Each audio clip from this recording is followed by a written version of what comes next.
Histoire de l'église de Don Charles Poulet, la papauté d'Avignon suite 3, la papauté et l'Italie, Albornoz, Urbain V et Grégoire XI.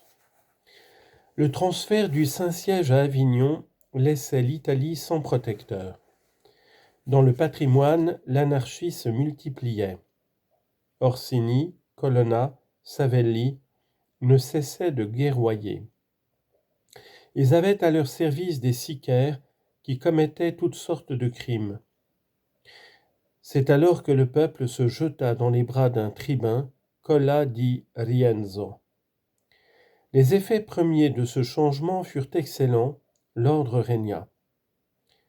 D'abord inquiet, Clément VI reçut l'hommage de Rienzo et le reconnut. Malheureusement, cet homme de petite extraction eut la tête tournée pour une telle fortune. Farci de souvenirs classiques, il voulut la restauration de la Rome antique. Le poète Pétrarque l'encourageait, qui saluait en lui l'honneur des deux Brutus. Il eût voulu réunir l'Italie en un seul État, dont Rome aurait été la capitale. Devant les représentants des cités, il brandit son épée dans la direction des 4 points cardinaux en disant « Tout cela est à moi ». Clément VI l'avait excommunié. Le 15 décembre 1347, la Révolution éclata à Rome.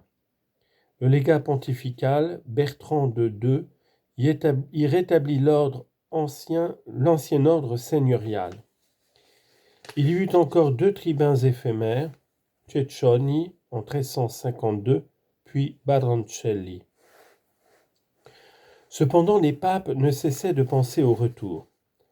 Le successeur de Clément VI, Innocent VI, 1352-1362, travailla à la reconquête des États pontificaux avec l'aide du grand capitaine Alvarez Carrillo Albornoz. Castillan, archevêque de Tolède, celui-ci avait été nommé légat du Saint-Siège au temps de la croisade d'Andalousie. Il se signala à la bataille de Tarifa en 1340. Après que Pierre le Cruel l'eut disgracié, Innocent VI le nomma légat en Italie dès 1353. Besogne singulièrement ardue. Dans les États pontificaux, comme dans l'Italie du Nord, c'étaient partout de petits tyrans ou de grands seigneurs, libertaires, astucieux, ennemis de toute intervention ecclésiastique. Ainsi, dans le patrimoine, le préfet Giovanni di Vico, dans les Marches, les Ordelafti à Forlì, les Manfredi à Faenza, les Malatesta à Rimini. Contre eux, Albornoz était investi d'un pouvoir entier, mais presque exclusivement moral, car Innocent VI n'était pas en mesure d'entretenir un véritable corps expéditionnaire. Albornoz contracta d'abord une alliance avec l'archevêque Giovanni Visconti, l'homme le plus puissant de l'Italie, maître à Milan et à Bologne. Ainsi assuré de ne point laisser d'ennemis derrière lui, avec une petite troupe, il fonça droit sur le patrimoine, réduisit par la force le préfet de Vico, dont la soumission en amena beaucoup d'autres, notamment celle des villes de Narni, Terni, Rieti. Le 30 septembre 1354, Albornoz pouvait convoquer à Montefiascone une grande assemblée des barons et des communes qui tous prêtèrent serment de fidélité à l'Église. Restait à s'emparer des Marches, cette longue bande côtière qui assure aux États pontificaux un débouché maritime. Du côté de l'Orient et un débouché terrestre vers l'Italie du Nord. Albornoz vainquit les tyrannos de ces régions, Malatesta de Rimini, Ordelaffi de Forlì. Malheureusement, les intrigues du Visconti, inquiet de tels succès, et la jalousie de l'entourage pontifical amenèrent 2 disgrâces consécutives du grand Albornoz. Resté inachevé, son œuvre n'en était pas moins considérable. Les États pontificaux se rangeaient maintenant sous l'autorité du pape. N'était-ce pas le moment d'y rentrer ? d'autant que la France devenait moins habitable. À la faveur de la guerre de Cent Ans, des groupes de pillards formés de grandes compagnies terrorisaient le pays. En 1357, on avait vu la Provence envahie par les bandes d'Arnaud de Servolles. Tout le comtat fut en émoi. On fortifia Avignon. En 1358 et 1360, nouvelles alarmes. Les populations réfugiées à Avignon y subissent la famine et la peste.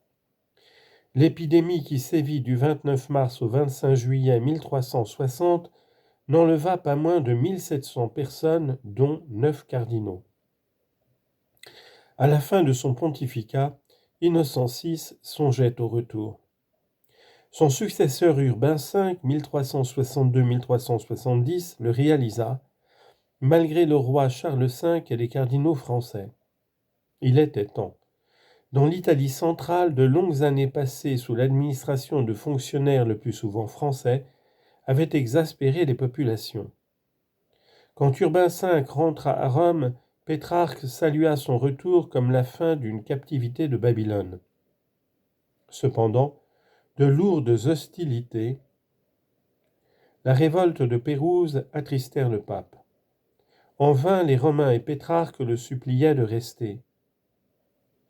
En vain cette sainte Brigitte lui prédisait, s'il partait, sa mort prochaine. En vain Pierre d'Aragon lui faisait remarquer que si le pape s'éloignait encore de Rome, il exposerait l'Église au schisme. En effet, le séjour des pontifes à Avignon ne créerait-il pas, en se prolongeant, un tel antagonisme entre Français et Italiens qu'on élirait de chaque côté un chef de la chrétienté ? Urbain V rentra pourtant à Avignon, où il mourut bientôt, le 19 décembre 1370. Dès le début de son pontificat, Grégoire XI, 1370-1378, songea au retour. Mais il rencontra de nouveaux obstacles. Jaloux des succès de l'Église, convoitant la possession de la Toscane, les Florentins regardaient maintenant le pape comme un rival. Ils patronnaient insidieusement un mouvement d'émancipation, une mise des Français hors de l'Italie.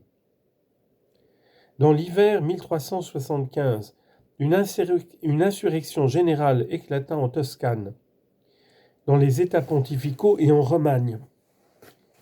Grégoire XI résolut de sévir avec rigueur. Il frappa Florence d'interdit, mesure qui lésait cette cité dans son commerce international.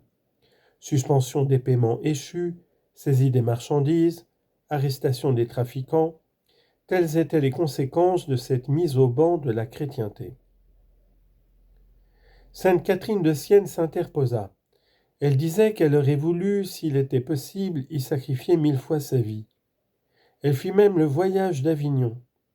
À ses yeux, il n'y avait qu'un seul remède, le retour du pape, qui ferait tomber toutes les défiances. Elle faisait d'ailleurs entendre à Grégoire XI que Rome était par tradition la ville des papes. Elle l'appelait un jardin arrosé du sang des martyrs qui bouillonne encore et appelle des imitateurs. Malgré les instances de la cour de France et des cardinaux, Grégoire XI rentra à Rome le 17 janvier 1377. Bientôt, la Ligue florentine se désagrégea. Ruinée, la cité rebelle consentit à traiter. Au moment où Grégoire XI mourut, en mars 1378, un véritable congrès européen se tenait à Sarzana en vue de la pacification de l'Italie.